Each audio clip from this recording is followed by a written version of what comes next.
Tanim dining রুমে বসিয়েছিল। অতসীর হাতে এতগুলো ফুল দেখে বলল, আজকে ভার্সিটিতে কোনো প্রোগ্রাম ছিল? প্রোগ্রাম? না, না তো। তাহলে ফুল ফেলে কোথায়? গাড়ির ভিতর এক পিচ্চি ফুলালি ভুল করে রেখে গেছে, সেজন্য নিয়ে আসলাম। গোলাপ তোমার ভালো লাগে? অতসী তা শুনে কোনো উত্তর না দিয়ে চুপ করে থাকলো। তখন তানিম তার কাছে এসে বলল, কি হলো, চুপ হয়ে গেলে যে? উত্তর দাও। ঠিক তখনই অতসীর আম্মু প্রবেশ করলো বাসায়। উনি এতক্ষণ বাহিরেই ছিলেন। তানিমকে দেখা মাত্র বলল, অফিস থেকে ফিরেছো কখন? এই তো কিছুক্ষণ আগে। আমার অয়ন থাকলে সেও এই সময় বাসায় আসতো। বাসায় এসেই চিল্লাচিল্লি শুরু করে দিত, আম্মু ভাত দাও তাড়াতাড়ি, দেরি হয়ে যাচ্ছে। এই বলে অতসীর আম্মু কান্না শুরু করে দিল। তানিম তখন এগিয়ে এসে বলল, আন্টি কাঁদবেন না প্লিজ, খুব শীঘ্রই অয়ন ছাড়া পাবে। আমি উকিলের সাথে কথা বলেছি। আম্মু তখন বলল, এই দুঃসময়ে তুমি আমাদের অনেক উপকার করেছো বাবা, তোমার ঋণ সত্যি ভোলার মতন না। এদিকে অতসী রুমে চলে গেল। সে ফুলের তোড়াটি টেবিলের উপর রাখলো, তারপর ফ্রেশ হওয়ার জন্য ওয়াশরুমে চলে গেল। কিন্তু সে যখন ওয়াশরুম থেকে রুমে চলে এলো, তখন তার ফুলের তোড়াটি দেখতে পেল না। অতসী ভাবলো হয়তো তার দাদি সরিয়ে রেখেছে, সেজন্য আর জিজ্ঞাসা করলো না এই ব্যাপারে। অতসী তার দাদি আসার অপেক্ষায় রইল। আর তিনি রুমে আসতেই অতসী জিজ্ঞাসা করলো, দাদি, ফুলের তোড়াটি কই রেখেছো? ফুলের তোড়া? কিসের ফুলের তোড়া? আমি দেখিনি কোনো ফুলের তোড়া। তাহলে কে নিল? এই বলে অতসী সারা ঘর তন্ন তন্ন করে খুঁজলো, কিন্তু সে আর ফুলের তোড়াটি খুঁজে পেল না। অতসী চিৎকার করে তার আম্মুকে ডাকতে লাগলো। অতসীর আম্মু অতসীর ডাক শুনে দৌড়ে চলে এলেন। এভাবে চিৎকার করছিস কেন? এটা কি তোর নিজের বাড়ি নাকি? মানুষের বাড়িতে কেউ এভাবে চিল্লাচিল্লি করে? অতসী তখন শান্ত হয়ে বলল, আম্মু, আমার ফুলের তোড়াটি দেখেছো? টেবিলের উপর রেখেছিলাম। না দেখিনি, সামান্য একটা তোড়ার জন্য কেউ এভাবে চিল্লায়? অতসী বুঝতে পারল না তোড়াটি এভাবে কই হাওয়া হয়ে গেল। সে তখন তানিমদের ডাইনিং রুম, গেস্ট রুম, এমনকি কিচেন রুমও বাদ রাখলো না। সবখানে খুঁজলো, তবুও সে তার তোড়াটি খুঁজে পেল না।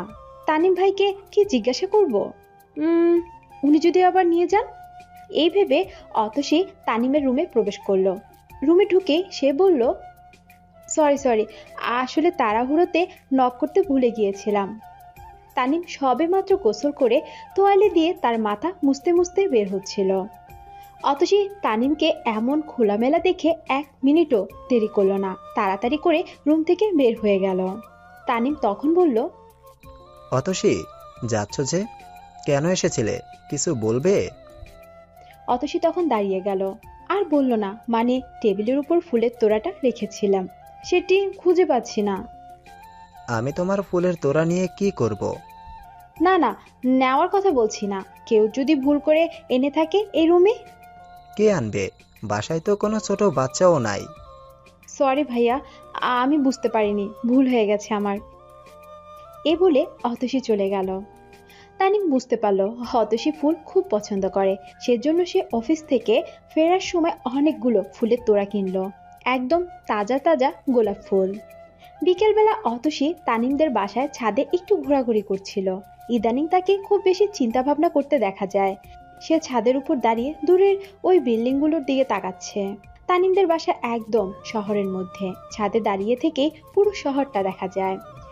গাড়ির হর্নে কানটা একদম ঝালাপলা হয়ে যায়। 1 সেকেন্ডের জন্য একটু শান্ত হয় না শহরটা, শুধু গভীর রাতে একটু নীরব হয়। হঠাৎ তানিম ফুলের তোড়াগুলো এনে অতসীর হাতে দিল। অতসী এতগুলো ফুল হাতে পেয়েও একটুও খুশি হলো না, সে শুধু বলল, তখন দেখলাম ছোট্ট একটা ফুলের তোড়ার জন্য পুরো বাড়ি মাথায় তুলেছিলে, সেজন্য ভাবলাম নিয়ে যাই। এই বলে তামিম ছাদ থেকে চলে যেতে ধরলো। কিন্তু অতসী তখন বলল, ভাইয়া এসেই যাচ্ছেন যে, একটু বসেন, গল্প করি, একা একা ভালো লাগছে না। তানিম সেই কথাগুলো বলল। 10 মিনিট অপেক্ষা করো প্লিজ, আমি একটু ফ্রেশ হয়ে আসছি, মাত্র ফিরলাম অফিস থেকে। ওকে, আমি অপেক্ষা করছি। তানিম তাড়াতাড়ি করে বাসার ভিতর চলে গেল আর ফ্রেশ হয়ে নিল। সে জিপ ব্রাউন কালারের একটা টি শার্ট আর ছাই কালারের ট্রাউজার পরল। তাকে ভীষণ খুশি খুশি লাগছিল। সে ভেবেছে অতসী ফুলগুলো পেয়ে ভীষণ খুশি হয়েছে, সেই জন্য খুশির ঠেলায় তার সাথে গল্প করতে চাচ্ছে। তানিম ছাদে যাওয়ার সময় তার আম্মুকে বলল, লিনার হাতে 2 মগ কফি আর পাকোড়া পাঠিয়ে দিও। আমি আর অতসী ছাদে আছি। অতসী আজ ব্ল্যাক কালারের জামা পরেছে, সাথে ম্যাচিং করে পিঙ্ক কালারের ওড়না আর পাজামা। অতসী সব সময় মাথায় কাপড় দিয়েই থাকে, শুধুমাত্র তার নিজের রুমে থাকলে মাথায় কাপড় দেয় না। তানিমদের বাসার ছাদটা বেশ সুন্দর করে সাজানো হয়েছে। 5 মিনিট এখানে একটু বসে থাকলে এমনিতেই মন ভালো হয়ে যায়। রোদ যাতে না লাগে সেজন্য বিশাল আকৃতির একটা ছাদ আছে, আর তার নিচে রয়েছে বসার জন্য চেয়ার আর টেবিল।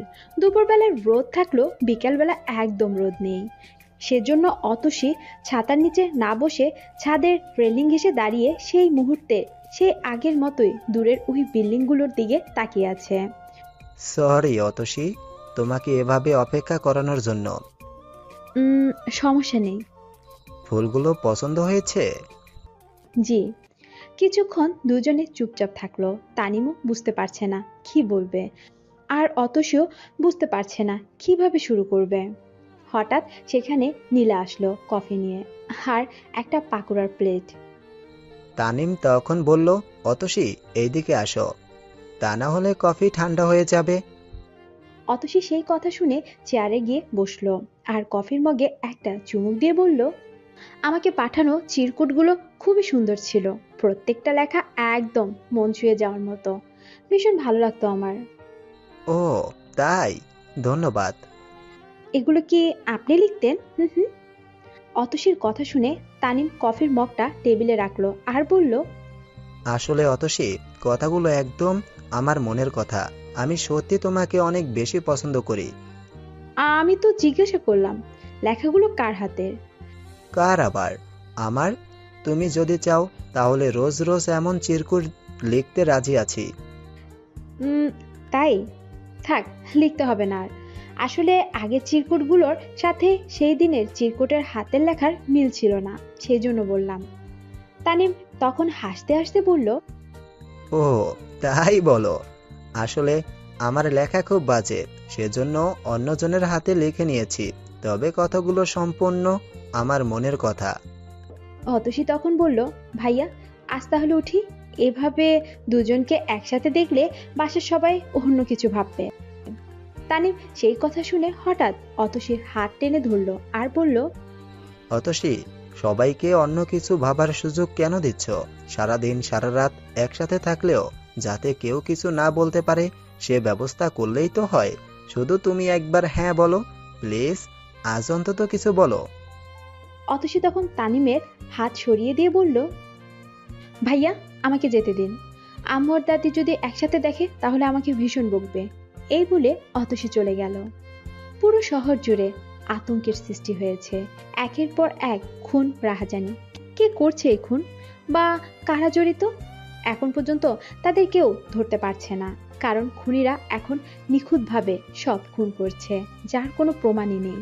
তবে যারা যারা এই খুনকে দেখেছে তাদের বর্ণনার সাথে অতসীর দেখা সেই সন্ত্রাসীর পুরো মিল আছে। পুলিশের ধারণা এর সাথে কোনো গ্যাং জড়িত আছে, তা না হলে একা কারো পক্ষে এত খুন করা সম্ভব না। পুরো পুলিশ ডিপার্টমেন্ট সেজন্য সেই সন্ত্রাসীদের খুঁজে বেড়াচ্ছে, কিন্তু অতসী সেই ছেলেকে কোনোভাবেই সন্ত্রাসী বলতে পারছে না। সে গণমাধ্যমের সামনে স্পষ্ট বলে দিয়েছে, আজ আমি বেঁচে আছি শুধুমাত্র সেই মানুষটার জন্য, তা না হলে আজ আমার নগ্ন মৃতদেহ সবাই দেখতে পারত। সেজন্য আমার চোখে সে কখনোই খুনি হতে পারে না। শুধু শহর জুড়েই আতঙ্ক সৃষ্টি হয়নি, আতঙ্ক এখন ভার্সিটিতেও ছড়িয়ে পড়েছে। ভার্সিটিতেও এখন একের পর এক খুন হচ্ছে। বিশেষ করে ভার্সিটির নির্বাচনের আগে অগণিত লাশ পাওয়া যাচ্ছে। ছাত্রনেতা আহসানকে কেউ কিছুই বলছে না, অথচ তার দিকে সবার আগে আঙ্গুল তোলা উচিত। পুরো পুলিশ ডিপার্টমেন্ট একদম হাত পা গুটিয়ে বসে আছে, কারণ তাদেরকে মোটা অঙ্কের টাকা দিয়ে থামিয়ে রেখেছে আহসান বাহিনী। তমাল ছিল আহসানের একমাত্র প্রতিদ্বন্দ্বী, তবুও আহসানকে ধরা হলো না। বিনা অপরাধে শাস্তি ভোগ করেছে অয়ন। তমাল মারা যাওয়ায় আহসান এবার ফাঁকা মাঠে গোল দিবে, কারণ আহসানের বিপক্ষে কেউ ভোটে দাঁড়ানোর সাহস পাচ্ছে না। তবুও নিয়ম বলে একটা কথা আছে, সেজন্য আজ সকল স্টুডেন্টদেরকে ভার্সিটির মাঠে ডাকা হয়েছে। আজ ফাইনাল ডিসিশন নেওয়া হবে, কে হবে এবার আহসানের প্রতিদ্বন্দ্বী। ভার্সিটির সকল ডিপার্টমেন্টের স্টুডেন্ট মাঠে চলে গেল, অতসী আর তার বান্ধবীরাও চলে গেল, কারণ সবাই বেশ এক্সাইটেড কে হবে এবার আহসানের প্রতিদ্বন্দ্বী। হঠাৎ অতসী খেয়াল করলো ইভান আর তার বন্ধুরা দূরে দাঁড়িয়ে আছে। হয়তো আলোচনা শুরু হলে তারপরে আসবে ওনারা। হ্যাঁ, তাই হলো। আহসান আর তার সহচারীরা মঞ্চে উপস্থিত হওয়ার সাথে সাথে ইভান আর তার বন্ধুরাও সভায় যোগ দিল। ছাত্রনেতারা নির্বাচন নিয়ে কথা বলতে লাগলো। এক পর্যায়ে সহ সভাপতি বলল, এখন পর্যন্ত কেউ অ্যাপ্লিকেশন জমা দেয়নি, আজকেই শেষ দিন। যে বা যারা আহসান ভাইয়ের সাথে প্রতিদ্বন্দ্বিতা করতে চাও তাড়াতাড়ি অ্যাপ্লিকেশন জমা দাও। এরপর আর এ বিষয় নিয়ে আলোচনা করা হবে না। কিন্তু কেউ সাড়া দিল না। সবাইকে এইভাবে চুপচাপ থাকা দেখে আহসানের সহচারীরা জোরে চিল্লিয়ে উঠল, জয় আহসান ভাইয়ের জয়, জয় আহসান ভাইয়ের জয়, আহসান ভাই যেখানে আমরা আছি সেখানে। অতসী হঠাৎ তার বান্ধবীদের বলল, আচ্ছা, ইভান ভাইয়া তো বেশ পরিচিত, কম বেশি সবাই ওনাকে চিনে। উনি কিন্তু আহসানের বিপক্ষে দাঁড়াতেই পারতেন। আমি নিশ্চিত উনি জিতবেন, কিন্তু দাঁড়ালেন না কেন? লিসা সেই কথা শুনে বলল, সবাই এসব রাজনীতি পছন্দ করে না। তাছাড়া আহসান সন্ত্রাস টাইপের, শুনেছি ও নাকি মানুষ খুন করে। তমালকে খুন তো ওই করেছে, শুধু তমাল না, যে ওর বিপক্ষে দাঁড়াতে চাইবে সেই খুন হবে। ইভান ভাইয়া হয়তো ভয়েই দাঁড়াচ্ছে না। অতসী তখন বলল, আমার কিন্তু তেমনটা মনে হচ্ছে না। ইভান ভাইয়া মোটেও আহসানকে ভয় পায় না। এর পিছনে অন্য কোনো রহস্য আছে। কি রহস্য? তা আমি কি করে জানবো? আমার যেটা সন্দেহ হচ্ছে সেটাই বললাম। আলোচনা সভা শেষ হওয়ার সাথে সাথে ইভান আর তার বন্ধুরা চলে গেল। হঠাৎ অতসী তার বন্ধুদের বলল, তোরা একটু দাঁড়া, আমি যাব আর আসব। এই বলে অতসী ইভানের কাছে চলে গেল। আসসালামু আলাইকুম ভাইয়া, কেমন আছেন? ইভান অতসীকে দেখে কিছুটা বিরক্ত হলো। এই মেয়ে কেন এভাবে তার পিছু পড়ে আছে? ইভান কোনো উত্তর দিল না, কিন্তু ইভানের বন্ধু দিশান বলল, তুমি আবার এসেছো? জি ভাইয়া, আসতে হলো। আর আমি এভাবেই আসতেই থাকবো যতদিন উনি আমাকে খাতা কলমে লিখে না দিবেন। অতসীর কথা শুনে নিলয় বলল, দোস্ত দে তো লিখে, তাহলেই তো মেয়েটা আর পিছু নেয় না। সবসময় ভালো লাগে না এসব। ইভান সেই কথা শুনে অতসীর হাত থেকে খাতা আর কলমটা নিল। ও মা, আপনি দেখি বাম হাতি, আপনি কি সব কাজ বাম হাত দিয়েই করেন? ইভান এতক্ষণে কথা বলে উঠল। বেশি বকবক না করে তাড়াতাড়ি কেটে পড়ো। কি সিরিয়াস মেয়ে তুমি! শেষমেশ আমার কাছে লিখে নিলে তো ছাড়লে। খবরদার, এমন ভুলভাল আপনার যেন কখনোই করবে না। ভুলে যেও না, আমি এই ভার্সিটির বড় ভাই। হ্যাঁ, তা তো দেখতেই পাচ্ছি। আপনারা কেমন বড় ভাই? আহসান ভাইয়া ফাঁকা মাঠে গোল দিয়ে দিল, আর আপনারা কেউ ওনার বিপক্ষে দাঁড়ানোর সাহস পর্যন্ত পেলেনই না। কি ভীতু আপনারা! ইভান সেই কথা শুনে রাগে চোখ বড় বড় করে তাকিয়ে রইল। বোঝা যাচ্ছে ভীষণ রেগে গেছে সে। শুভ্র, নিলয়, দিশানও রেগে গেল, কিন্তু তারা অযথা কোনো কথা না বলে ইভানের হাত ধরে সেখান থেকে চলে গেল। অতসীর ভীষণ খটকা লাগলো। এভাবে অপমান করা তো এরা কোনো কিছুই বলল না। অন্তত ইভানের তো কিছু বলা উচিত ছিল। অতসী তখন তার হাতের খাতাটা উপর করে ধরল আর জোরে জোরে করে বলল, ছি ছি ছি, ভার্সিটির বড় ভাইয়ের লেখা এমন বাজে কেন? ভেবেছিলাম হাতের লেখা অনেক সুন্দর হবে, কিন্তু এ কি? কথাগুলো বলেই অতসী সেখান থেকে চলে গেল। ইভান এবার আর চুপ থাকতে পারল না। সে দৌড়ে এসে বলল, এই মেয়ে দাঁড়াও, কি বললে তুমি?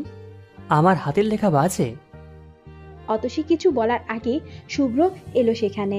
সে ইভানের হাত ধরে বলল, দোস্ত বাদ দে তো এসব মেয়েদের কথা, আমাদের অনেক কাজ আছে কিন্তু। এই বলে সে ইভানকে পাঠিয়ে দিল আর অতসীকে বলল, তোমার কাজ হয়ে গেছে, যাও এখন।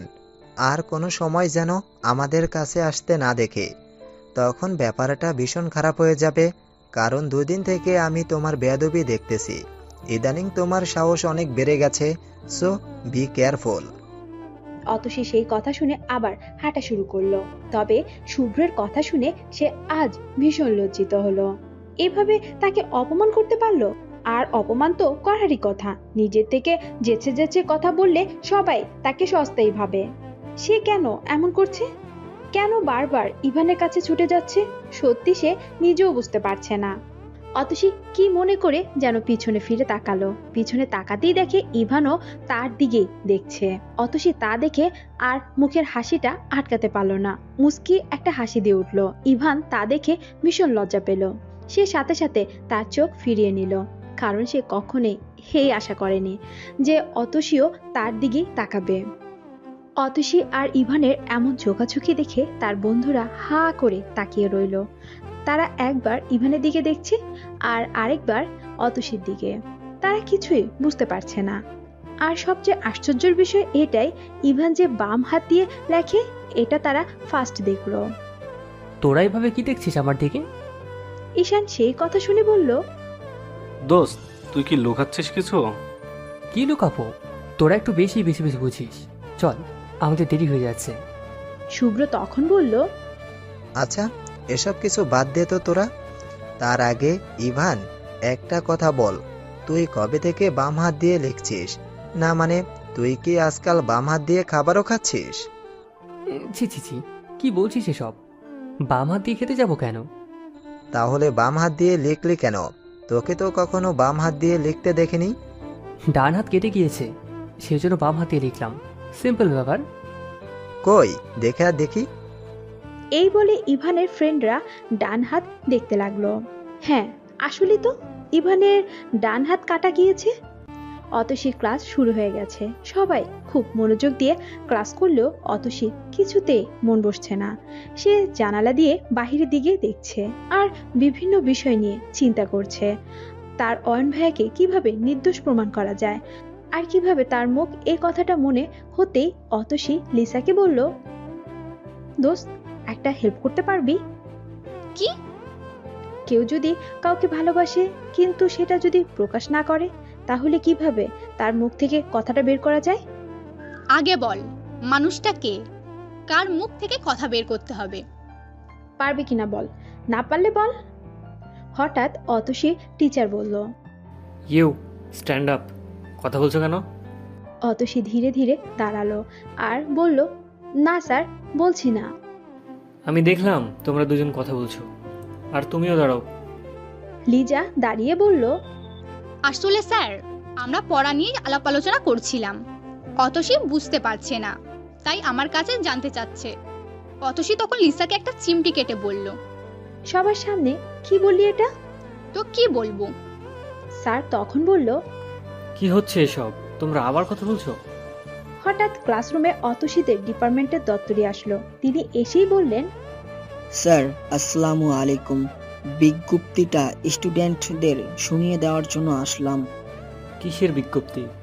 ফাইনাল ইয়ারের স্টুডেন্টদের বিদায় অনুষ্ঠান উপলক্ষে একটা প্রোগ্রাম আয়োজন করা হয়েছে। প্রোগ্রামটা 3 দিন পরেই হচ্ছে। ওকে, জানিয়ে দাও সবাইকে। দপ্তরে নোটিশটা পড়ে শোনালো সবাইকে আর বলল, অবশ্য সবাই অ্যাটেন্ড থাকবে। আর তোমরা যদি কেউ প্রোগ্রাম উপলক্ষে নাচ গান বা অন্য কিছু দিতে চাও, তাহলে তার একটা লিস্ট তৈরি করে ডিপার্টমেন্টে পাঠিয়ে দিও। এদিকে অতসী আর লিসা এই সুযোগে দুজনই বসে পড়েছে, কারণ নোটিশটা শোনার পর ক্লাসে একদম হইহুল্লোড় শুরু হয়ে গেছে। স্যার তখন বলল, আজ ক্লাস এখানেই অফ করলাম। কেউ যদি প্রোগ্রামে অ্যাটেন্ড করতে চাও অবশ্যই জানিয়ে দেবে। অতসীর বান্ধবী নেহা আর লিসা ভীষণ এক্সাইটেড, কারণ তারা ঠিক করেছে প্রোগ্রামে অংশগ্রহণ করবে।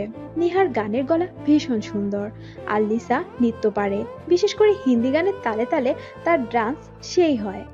প্রোগ্রাম নিয়ে অতসীর কোনো মাথা ব্যথা নেই, কারণ সে নাচ গান কিচ্ছুই পারে না, তবুও সেও ভীষণ এক্সাইটেড। অতসী আজ ভীষণ উৎফুল্ল মন নিয়ে বাসায় প্রবেশ করলো, কিন্তু বাসায় ঢুকতেই দেখে সবাই একসাথে বসে আছে। অতসীর আম্মু কাঁদছে আর দাদি তাকে সান্ত্বনা দিচ্ছে। মুহূর্তের মধ্যেই অতসীর সব আনন্দ মাটি হয়ে গেল।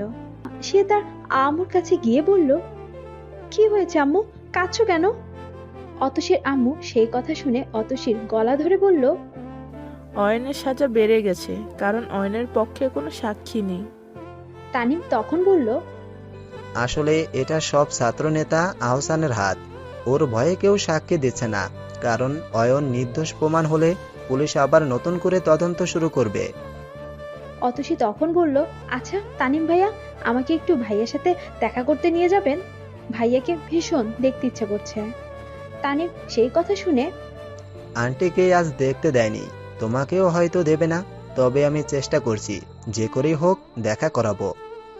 আম খাবে জাম খাবে, তেঁতুল খেও না, আমার কথা মনে রেখো, ভুলে যেও না। অতসীর এমন আজগুবি কবিতা শুনে সবাই হো হা করে হেসে উঠল। অতসী খেয়াল করলো ইভান তার বন্ধুরাও হাসতে হাসতে গড়াগড়ি খাচ্ছে। অতসী তা দেখে আবার বলা শুরু করলো, আম মিষ্টি জাম মিষ্টি, তেঁতুল বড় টক, তোমার সাথে প্রেম করিতে আমার ভারী শখ।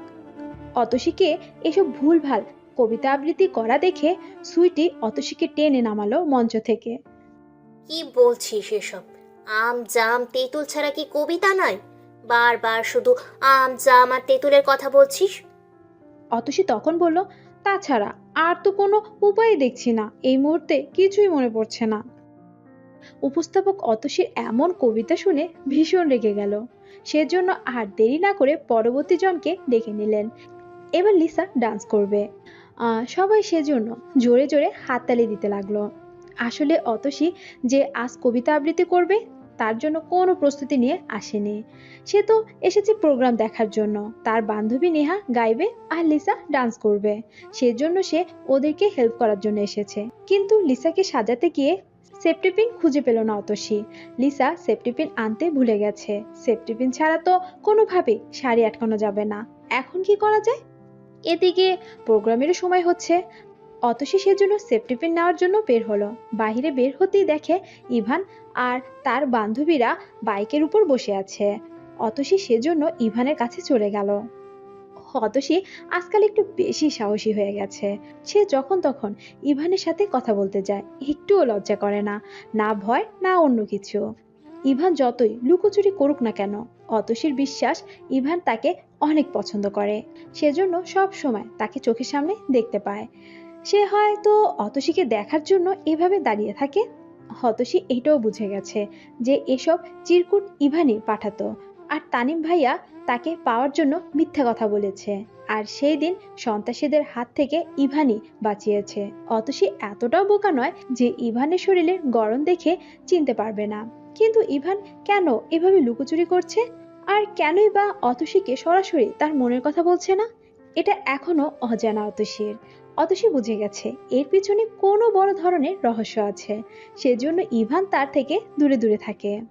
অতসী ইভানের কাছে গিয়ে ডিরেক্ট বলল, জলদি এক প্যাকেট সেফটি পিন এনে দেন। অতসীর এমন হুকুমদারি দেখে ইভান হা করে তাকিয়ে রইল। কি হলো, এভাবে হা করে আছেন কেন? মনে হচ্ছে আকাশে চাঁদ এনে দিতে বলেছি। সেফটি পিনই তো আনতে বলেছি, তাড়াতাড়ি আনুন, অনেক বেশি ইমার্জেন্সি। এই বলে অতসী ইভানের হাতে কিছু টাকা দিয়ে সেখান থেকে চলে গেল। ইভানের সাথে তার বন্ধুরাও হা করে আছে। শুভ্র তখন বলল, দোস্ত, এই মেয়ে মনে হয় পাগল হয়ে গেছে, একে এখানেই থামিয়ে দে, তা না হলে শেষে কিন্তু সামলাতে পারবি না। ইভান সেই কথা শুনে বলল, কী সব বাজে বাজে কথা বলছিস? সবসময় শুধু নেগেটিভ চিন্তা ভাবনা, কিচ্ছু হবে না, যা সেফটিভি নিয়ে আয়। শুভ্র সেই কথা শুনে বলল, তোকে আনতে বলেছে, তুই আন, আমি কেন আনতে যাব? ইভান সেই কথা শুনে নিজেই চলে গেল সেফটি পিন আনতে। সেফটি পিনের প্যাকেট নিয়ে ইভান পুরো ভার্সিটি খুঁজে বেড়াতে লাগলো। অতসীকে আর খুঁজে পেল না। অতসী যাওয়ার সময় কোনো ঠিকানাই দেয়নি। এখন এই মেয়েকে কিভাবে খুঁজবে সে? হঠাৎ দেখলো লিসা সুন্দর সেজেগুজে এদিকে আসছে। ইভান এতদিনে অতসী আর তার বান্ধবীদের ভালোইভাবে চিনেছে। লিসাকে দেখা মাত্রই বলল, অতসী কই? লিসা ইভাকে দেখা মাত্র আগে সালাম দিয়ে নিল, তারপর বলল, ভাইয়া কি দরকার ওর? ইভান সেই কথা শুনে সেফটি পিনের প্যাকেটটি লিসার হাতে নিয়ে বলল, ওকে দিয়ে দিও, আমাকে আনতে দিয়েছিল। লিসা একদম আকাশ থেকে মাটিতে পড়ে গেল। অতসীর এত বড় সাহস কবে থেকে হলো? যে ইভান ভাইয়াকে সেফটি পিন আনতে দিয়েছে। ইভান ভাইয়া চলে যেতেই হঠাৎ সেখানে অতসী আসলো আর বলল, প্লিজ এক্ষুনি যান না, আরেকটা কাজ করে দিন। ইভান সেই কথা শুনে দাঁড়ালো। অতসী তখন বলল, কিছু ফুল লাগতো, প্লিজ এনে দিন, তাহলে আর কষ্ট করে আমাকে যেতে হয় না। ইভান সেই কথা শুনে রাগে কটমট করতে লাগলো। অতসীর এমন সাহস দেখে সত্যি সে নিজেই নির্বাক, মুখের উপর নাও বলতে পারছে না, কিন্তু বন্ধুরা যদি শোনে এই নিয়ে হাসাহাসি করবে, সেজন্য ওদেরকে আর বলল না, চুপচাপ চলে গেল ফুল আনার জন্য। ইভানকে এই অবস্থায় দেখে লিসাও হা করে তাকিয়ে আছে অতসীর দিকে। অতসী তখন হাত দিয়ে লিসার মুখ বন্ধ করে দিল আর বলল, চল তাড়াতাড়ি সেফটি পিন লাগিয়ে দিই। এই বলে টানতে টানতে লিসাকে নিয়ে গেল। ইভানকে এবারও ঠিকানা বলল না অতসী, সেজন্য ইভান ফুল এনে সেই জায়গাতেই চলে গেল। গিয়ে দেখে অতসীও সেখানে দাঁড়িয়ে আছে। ইভান অতসীকে ফুল দিয়ে চলে যেতে ধরল। অতসী তখন বলল, থ্যাংক ইউ সো মাচ বারবার কষ্ট করে বাইরে যাওয়ার জন্য। ইভান তখন বলল, ধন্যবাদ দিতে হবে না, কারোর উপকার করতে পেরেছি এটাই অনেক। অতসী তখন বলল, প্রোগ্রাম দেখতে আসবেন না? দাওয়াত রইল, লিসা ডান্স করবে আর নেহা গান গাইবে। ইভান সেই কথা শুনে বলল, তুমি কি করবে? কিছু না, আমি জাস্ট ওদের অনুষ্ঠান দেখব। তাহলে তুমি দাওয়াত দিচ্ছ কেন? কেন? আমি দিলে প্রবলেম কোথায়? তুমি যদি অ্যাটেন্ড করতে তাহলে তোমার ইনভাইট গ্রহণ করতাম। এই বলে ইভান আবার চলে যেতে ধরল। অতসী তখন ভুল করে বলে ফেলল, আমিও করবো অ্যাটেন্ড, প্রোগ্রাম দেখতে আসলে খুশি হতাম। এটা বলে অতসী দিল এক দৌড়, কারণ এই কম সময়ের মধ্যে তাকে কিছু একটা ম্যানেজ করতেই হবে। সে না পারে নাচতে আর না পারে গাইতে। সুইটি তখন বুদ্ধি দিল কবিতা আবৃত্তি করার জন্য। আজ অতসীর কেমন যেন এক অন্যরকম অনুভূতি হচ্ছিল। এই প্রথমবার ইভানের সাথে সে ভালোভাবে কথা বলল, আর ইভানও আজ ভালো মুডে কথা বলল তার সাথে। ইভানের জন্য কবিতা আবৃত্তি করার জন্য মঞ্চে উঠেছে। সুইটি অতসীকে এমন ভুলভাল কবিতা আবৃত্তি করা দেখে বলল, আচ্ছা, তোর সেই চিরকুটওয়ালা লাভার তো অনেক অনেক সুন্দর সুন্দর কবিতা পাঠাতো, তার কি একটাও মনে নেই? তার একটা বল। অতসী সেই কথা শুনে সুইটিকে কোলে তুলে নিল আর গালে চুমু খেয়ে বলল, কি বুদ্ধি রে তোর? এত বুদ্ধি কই পাস তোরা? এই বুদ্ধিটা আমার মাথায় কেন ঢুকেনি? অতসী মনে মনে ভীষণ এক্সাইটেড, কারণ আজ সে ইভানের পাঠানো কবিতাই পাঠ করবে, যাতে ইভান কিছুটা হলেও বুঝতে পারে যে সে তাকে চিনতে পেরেছে। অতসী উপস্থাপককে রিকোয়েস্ট করে আবার মঞ্চে উঠল। সে সামনে তাকিয়ে দেখে ইভান এখনো আছে। অতসী ইভানের দিকে তাকিয়ে বলল, আমি এখন যে কবিতাটি আবৃত্তি করব সেটা আমার খুব কাছের একজনের লেখা। কাছের বলতে একদম প্রিয় একজন মানুষ। আমার শয়নে স্বপনে শুধু সেই মানুষটি আছে। সেই কথা শুনে সবাই হাততালি দিতে লাগলো। অনুভবে তুমি, মুখটি তোমার ফুলের মতন, চাঁদের মতন হাসি, সেই কারণে হোগো প্রিয় তোমায় ভালোবাসি। দু চোখ ভরে দেখি শুধু তোমার মুখখানা, পাগল হয়ে দেখি আঁখি পলক আর পড়ে না। গোলাপ তোমার ঠোঁটগুলো, নয়ন তোমার সাগর, এমন সুন্দর রূপখানি দেখিনি আর কারোর। তোমার দুটো ডাগর চোখে আমার মনের ছবি। এসো প্রিয় কাছে এসো, দেখে যাও সবই। বাতাসে ভেসে বেড়ায় প্রেম প্রেম গন্ধ, ভাবনাতে শিহরিত আছে যত রন্ধ।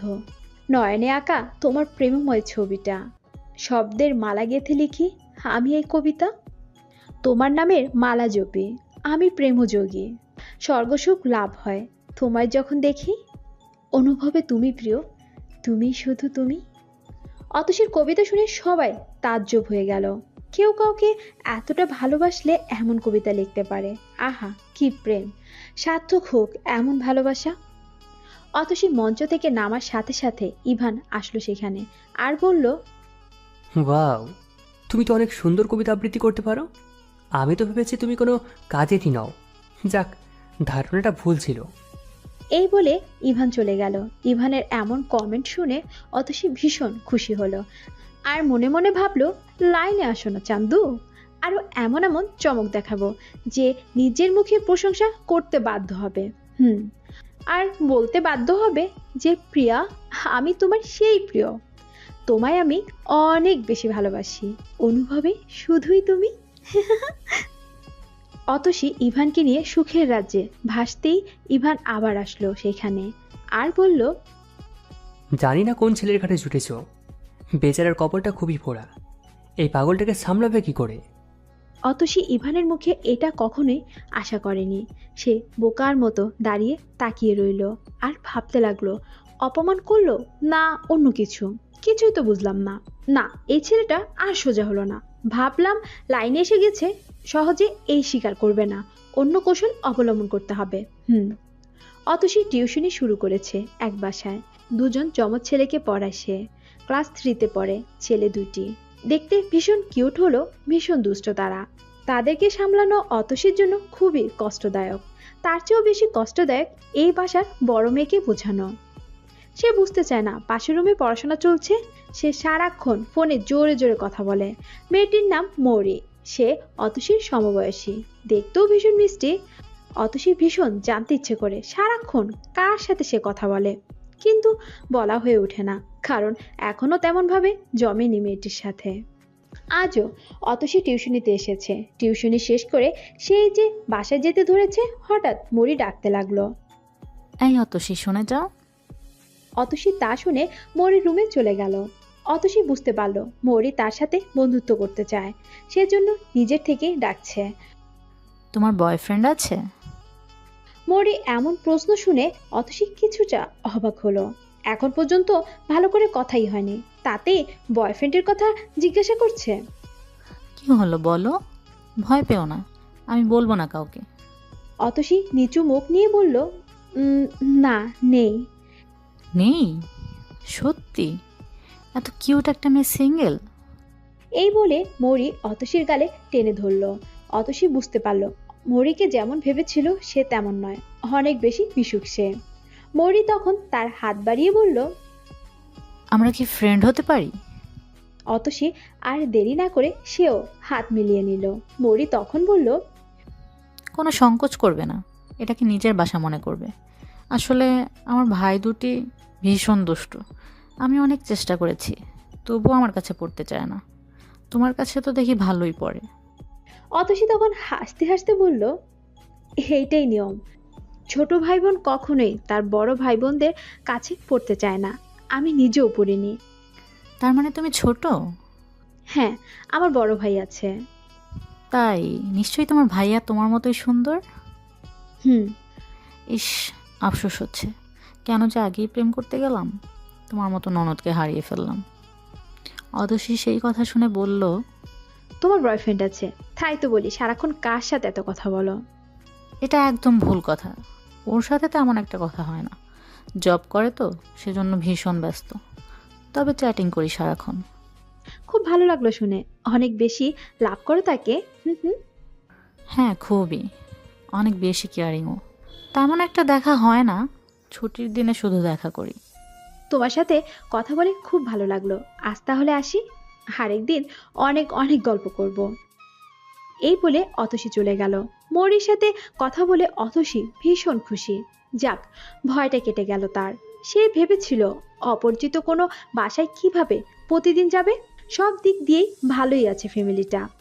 পরের দিন অতসী আর ভার্সিটিতে গেল না, কারণ আজ তানিম তাদের জেলখানায় নিয়ে যাবে। যে করেই হোক আজ অতসী তার ভাইয়ার সাথে দেখা করবেই। তানিমও কথা দিয়েছে যে সে চেষ্টা করবে, কিন্তু আজও তারা ব্যর্থ হলো। দরজা থেকে ঘুরে আসতে হয়েছে ওদের। এজন্য সবার ভীষণ মন খারাপ। অতসীর আম্মু তো সেই থেকে শুধু কাঁদছে আর কাঁদছে। তানিম নানাভাবে সান্ত্বনা দিয়েও অতসীর আম্মুকে থামাতে পারল না। অতসীর মাথায় এটা কিছুতেই ঢুকছে না যে তার ভাইয়া নির্দোষ প্রমাণ হওয়া সত্ত্বেও এখনো কেন ছাড়া পাচ্ছে না। অতসী কিছুটা আন্দাজ করতে পারলো। সে ঠিক করলো পরবর্তীতে একাই যাবে জেলখানায়। তানিমের বাসার আশেপাশে লোকজন অতসীকে নিয়ে আজেবাজে কথা বলতে লাগলো। এভাবে একটা অবিবাহিত মেয়ে কি জন্য এই বাসায় থাকে? তানিম যদিও ব্যাপারটাকে গুরুত্ব দেয় না, কিন্তু অতসীর আম্মু আর দাদি ব্যাপারটা নিয়ে খুবই চিন্তিত। তাই তারা ঠিক করলো তানিমের বাসায় থাকবে না। তানিম শোনা মাত্রই বলল, আন্টি, আমি আপনাদের ছেলেদের মতো, আর মা ছেলের বাসায় থাকলে প্রবলেমটা কোথায়? কে কি বলল তাতে প্লিজ কান দেবেন না। অয়ন না আসা পর্যন্ত আপনারা যাবেন না কোথাও। অতসীর আম্মু সেই কথা শুনে বলল, না, এটা হয় না বাবা। নানা মানুষের নানা কথা বলছে। আমাদের তো একটা মান সম্মান আছে। তুমি আমাদের জন্য অনেক করেছো, এবার প্লিজ আমাদেরটা আমাদেরকেই ভাবতে দাও। অতসী আর দাদি ইতিমধ্যে রেডি হয়েছে। অতসীও চায় না এ বাড়িতে থাকতে, কারণ তানিম দিন দিন আরো বেশি তার প্রতি আকৃষ্ট হচ্ছে। তার লক্ষণও তেমন ভালো মনে হচ্ছে না অতসীর। তানিম অনেক চেষ্টা করেও ওদের আটকাতে পারল না।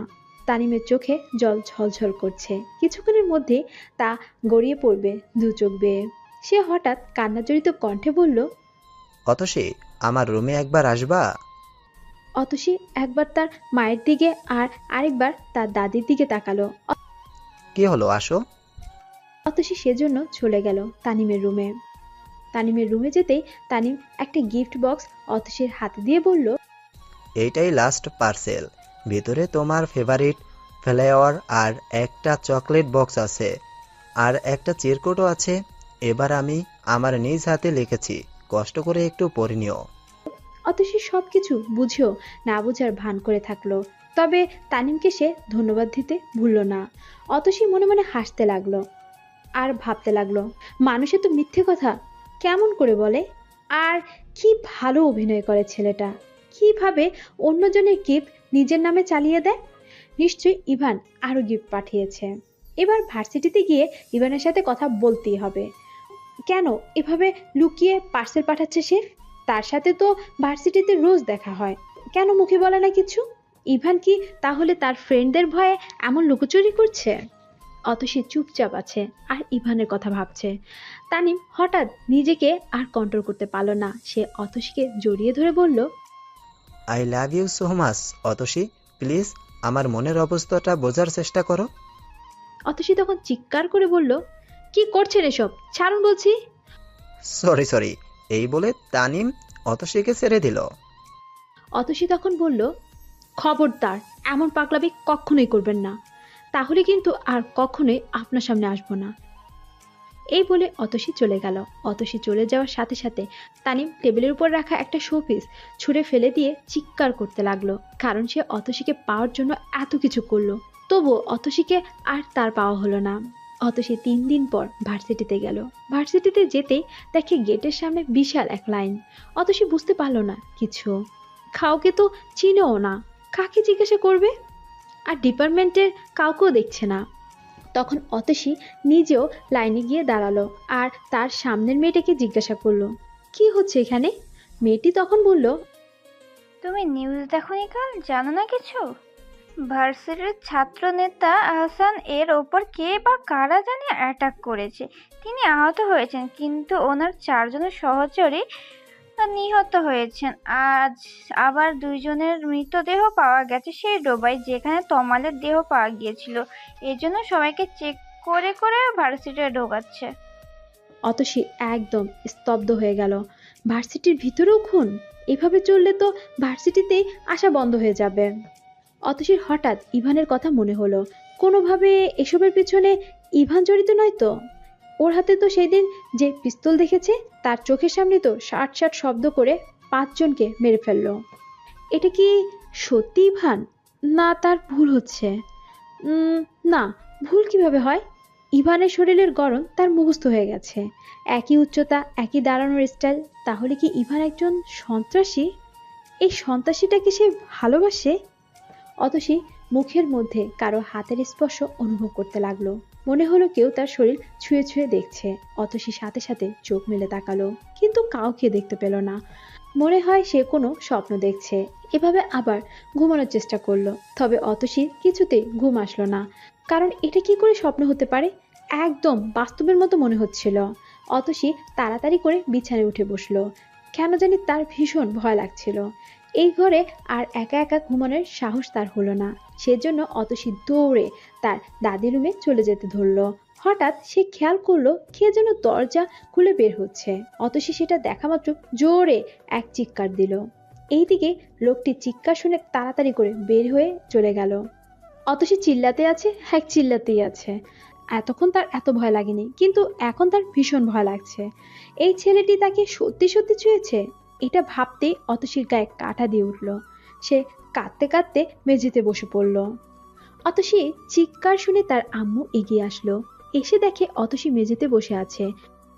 কি হয়েছে অতসী? এটা বলেই অতসীর আম্মু অতসীর কাছে চলে গেল। গিয়ে দেখে অতসীর চোখ দিয়ে টপ টপ করে পানি পড়ছে। এ অতসী, কাঁদছিস কেন? কি হয়েছে? অতসী কোনো উত্তর না দিয়ে সেই আগের মতোই কেঁদে চলছে। অতসীর দাদিও হেগিয়ে আসলো, কিন্তু তিনিও অতসীর চিৎকার শুনেছে। কি হয়েছে অতসীর মা? ও চিৎকার দিল কেন? কি জানে আম্মা, কিছুই তো বলছে না। অতসীর দাদি কাছে আসতেই অতসী তার দাদির গলা জড়িয়ে ধরে আরো জোরে জোরে কাঁদতে লাগলো। এই পাগলি, কাঁদছিস কেন? কি হয়েছে? অতসীকে চুপ থাকা দেখে দাদি অতসীকে নিয়ে তার রুমে চলে গেলেন। অতসী সেই আগের মতোই চুপচাপ হয়ে আছে। হঠাৎ অতসীর আম্মু বলল, মেইন দরজা খোলা কেন আম্মা? কে খুলেছে দরজা? অতসী এবার আর চুপ করে থাকলো না। সে বলল, কেউ একজন এসেছিল আমার রুমে, আমাকে টাচ করেছে। এই বলে অতসী আবার কাঁদতে লাগলো। কি বলিস এসব?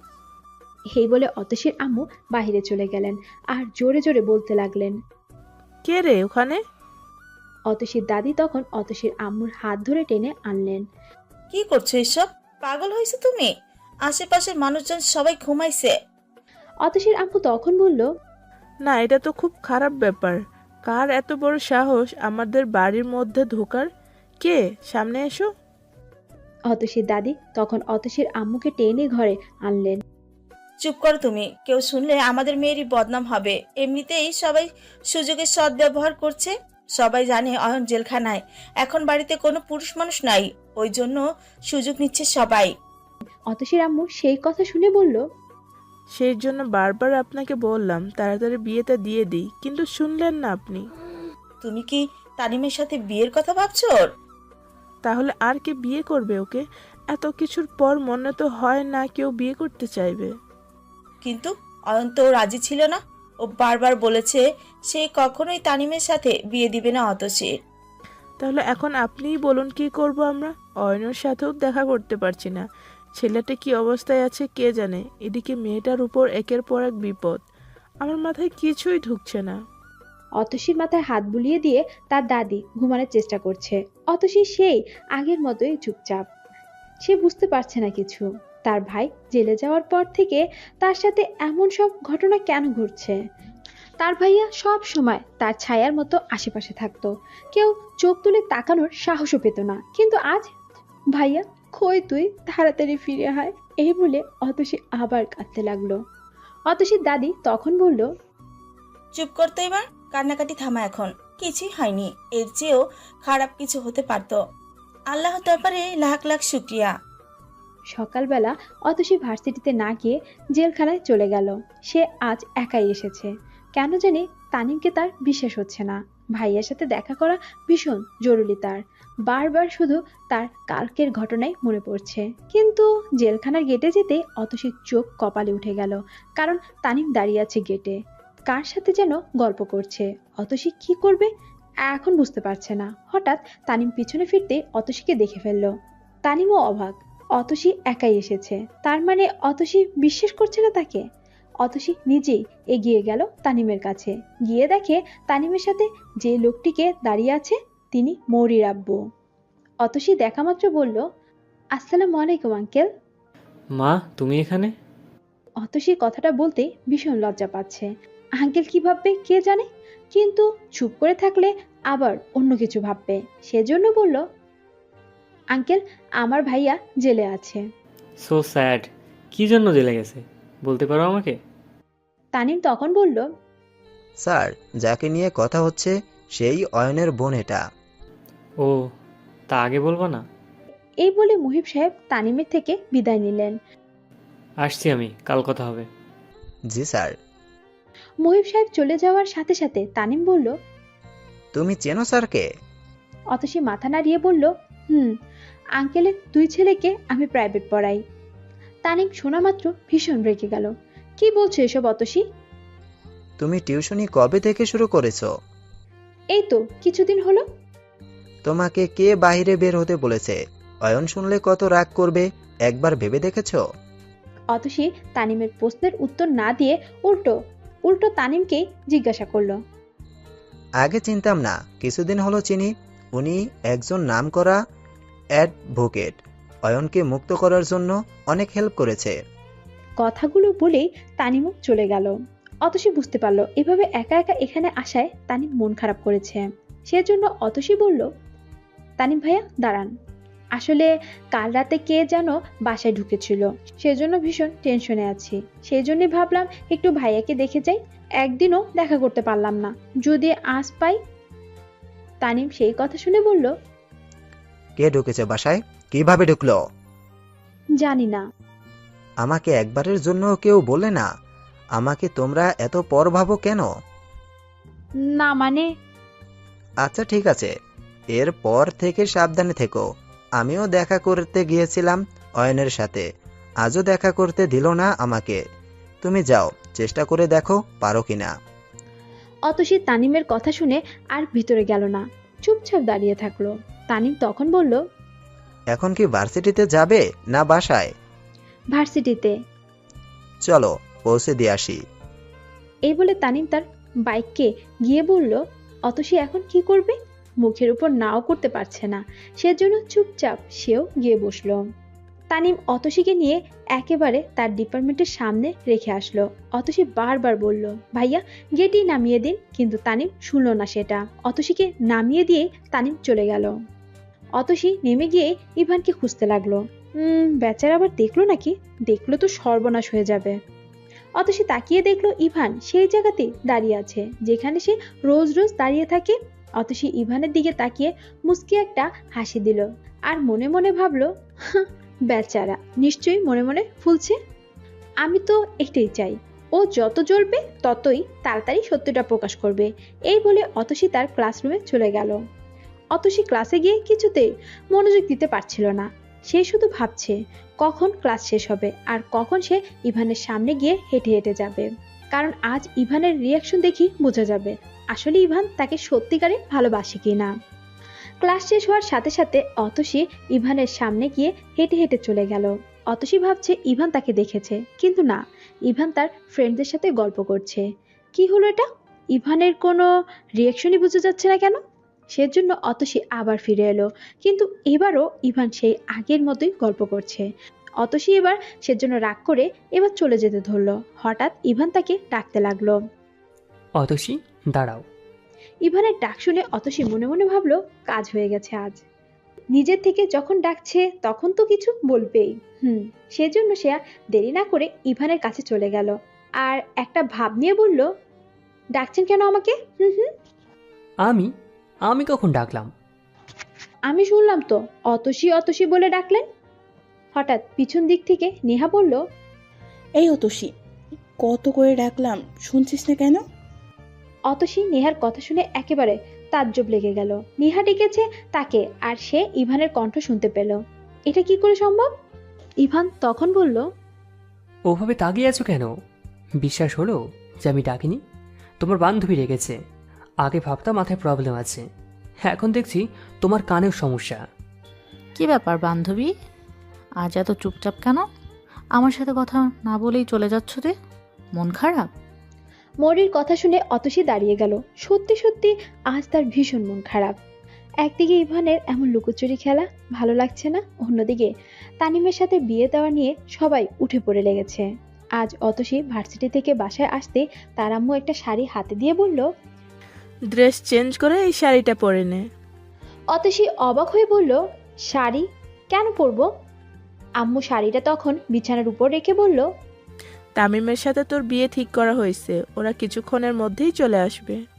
মানে কি আম্মু, কি বলছো এসব? আম্মু তখন বলল, তাহলে কি করব এখন আমরা? তোর নিরাপত্তা কে দেবে? সেদিন সন্ত্রাসীরা উঠিয়ে নিয়ে গেল, কালকে যেন ঘরে ঢুকেছিল, এরপর যদি আরো খারাপ কিছু হয়? তাই বলে তানিমকে এখন বিয়ে করতে হবে? তানিমের সম্পর্কে কতটুকু জানো তোমরা? তানিম যেটা বলছে তোমরা সেটা শুনছো কেন? তুই এত বেইমান কি করে হলি?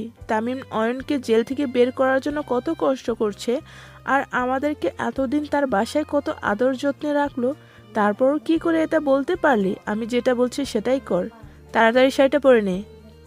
এই বলে অতসীর আম্মু চলে গেল। অতসী কাঁদতে কাঁদতে তার দাদির রুমে চলে গেল।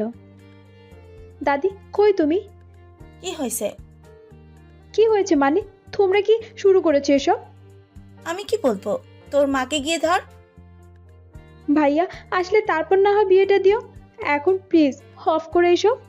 হঠাৎ অতসীর আম্মু রুমে প্রবেশ করলো আর বলল, বিয়ে অফ করলাম ঠিক আছে, মানুষের মুখ অফ করবে কিভাবে? ঘর থেকে বের হওয়া যাচ্ছে না।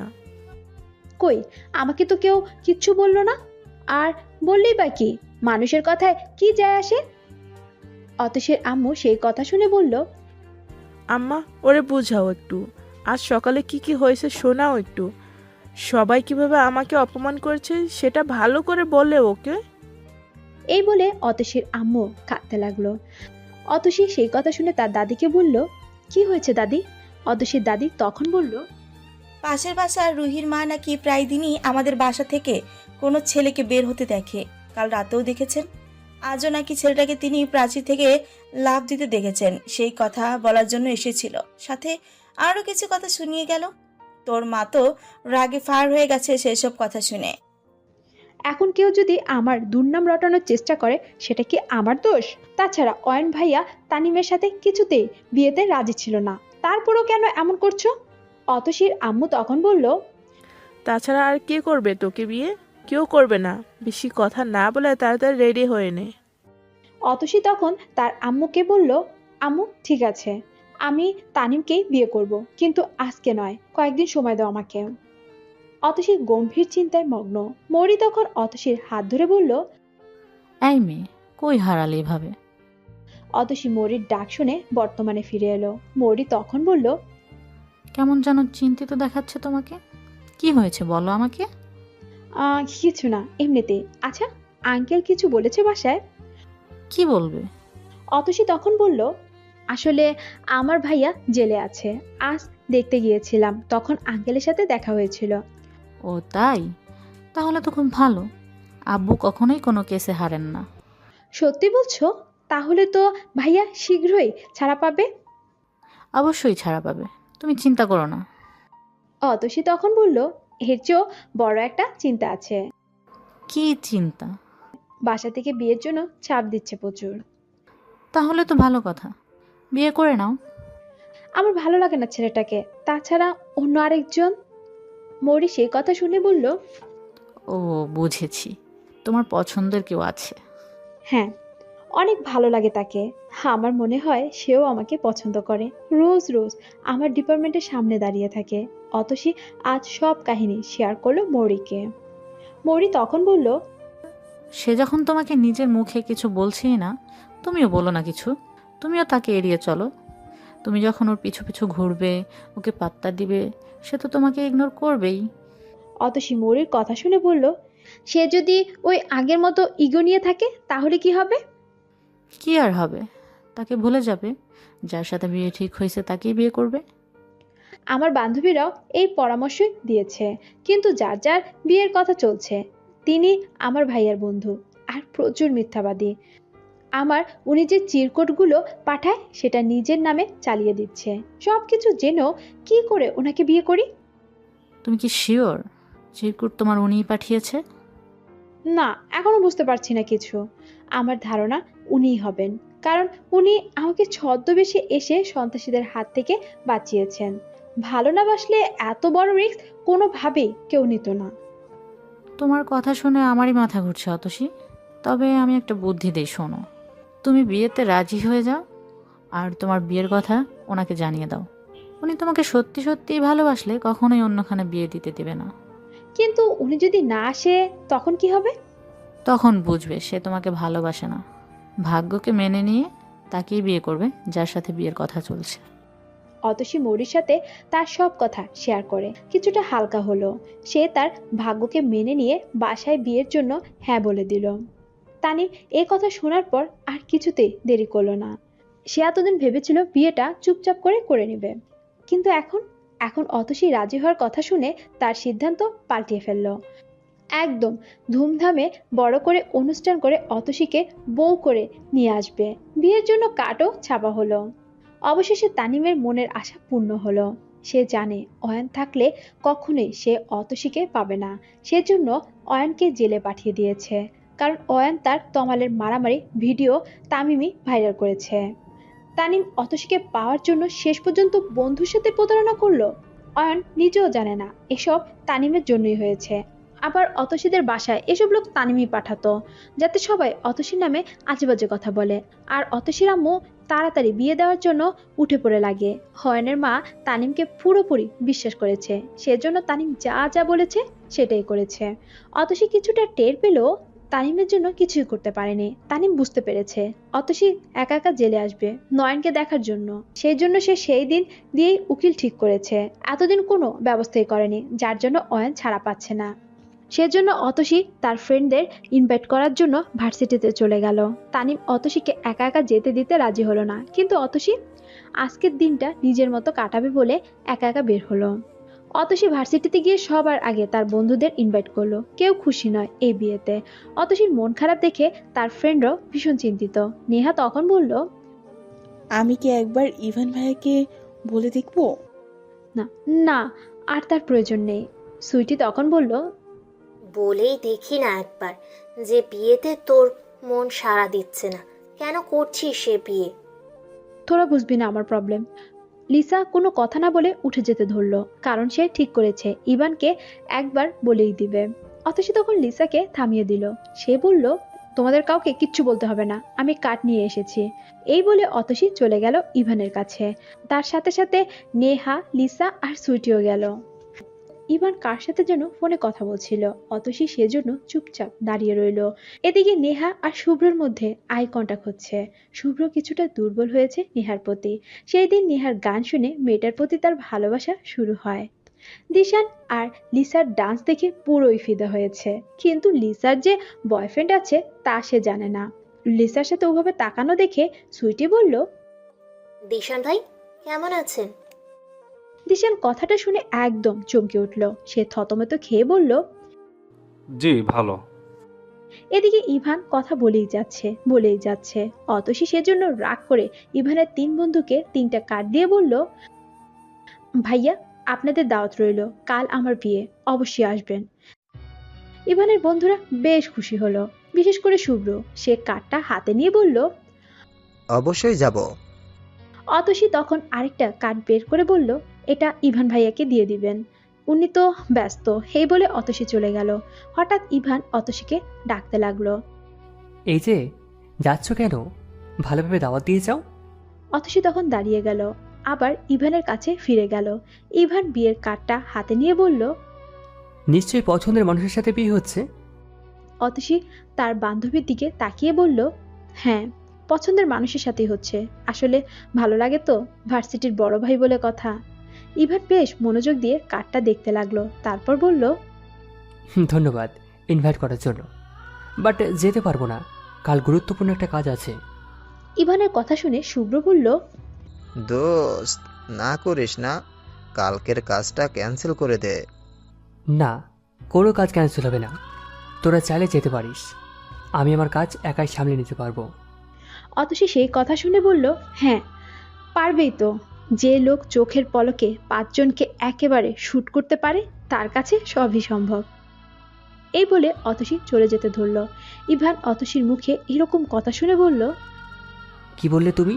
5 জনকে শ্যুট করেছি মানে? কী সব উল্টোপাল্টা বলছো? অতসী তখন বলল, আমি যা দেখেছি সেটাই বললাম।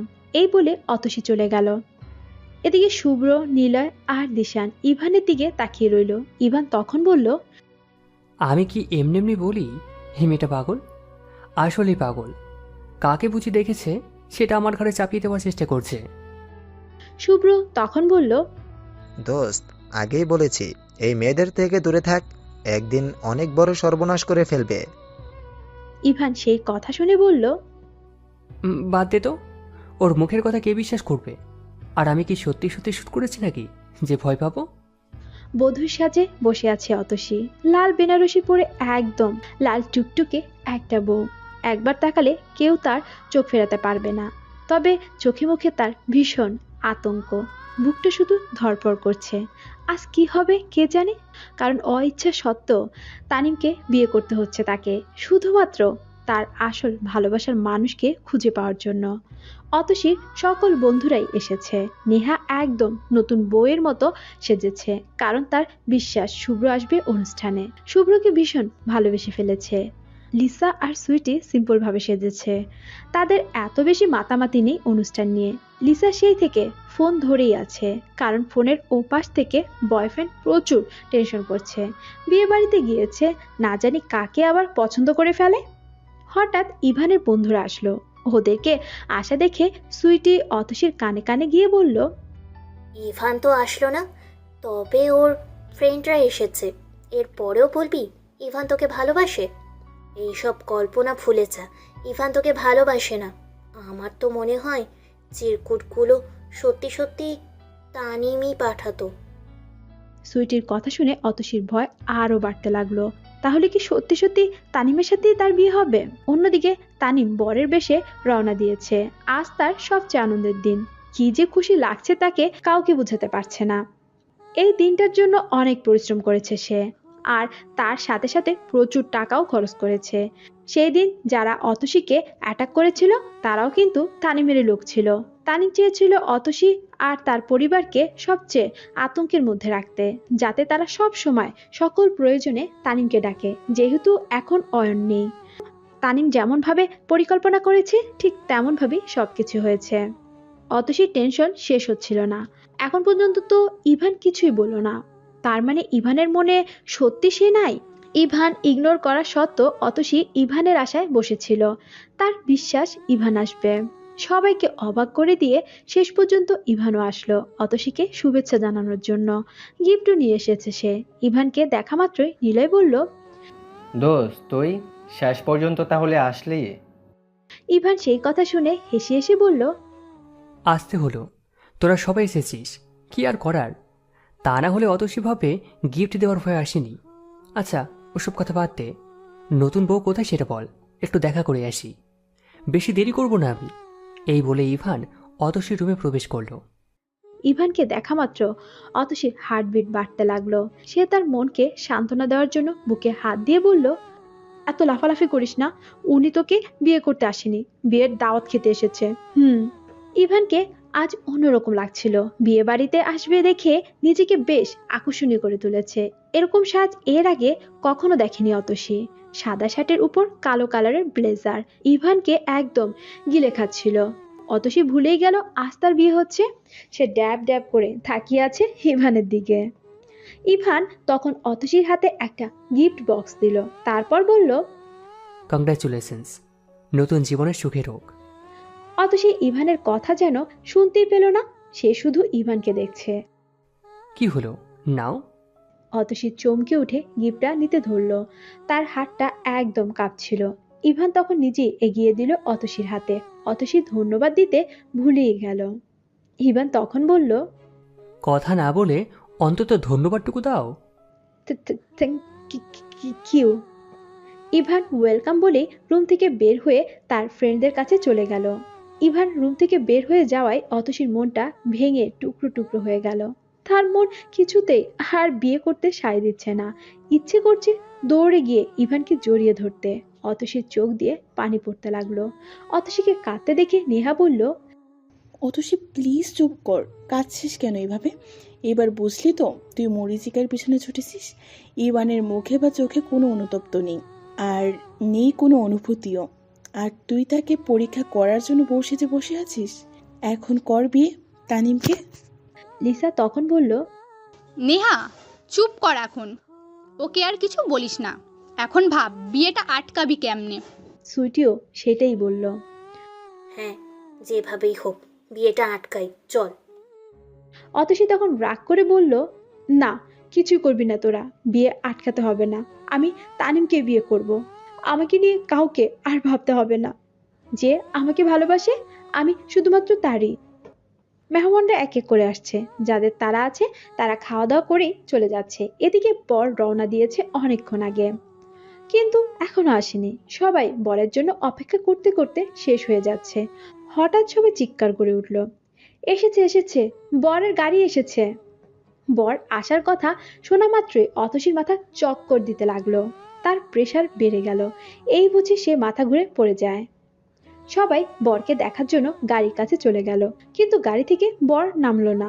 বরের পরিবর্তে তামিমের বাবা মা নামলো। সবাই শুধু ফুসুর ফুসুর করছে, কি ব্যাপার, বর নামে না কেন? তানিমের বাবা মা গাড়ি থেকে নেমে অতসীর রুমে চলে গেল। আর কোনো কথা না বলে অতসীকে টেনে হিস্ট্রে বের করে আনলো রুম থেকে, আর চিৎকার করে বলতে লাগলো, কই লুকিয়ে আছে তোর প্রেমিক? তাড়াতাড়ি ওর নাম ঠিকানা দে। কেউ কিছুই বুঝতে পারলো না, সবাই সবার মুখ চাওয়াচাওয়ি করতে লাগলো। অতসীর আম্মু দৌড়ে এলো। কি করছেন এসব?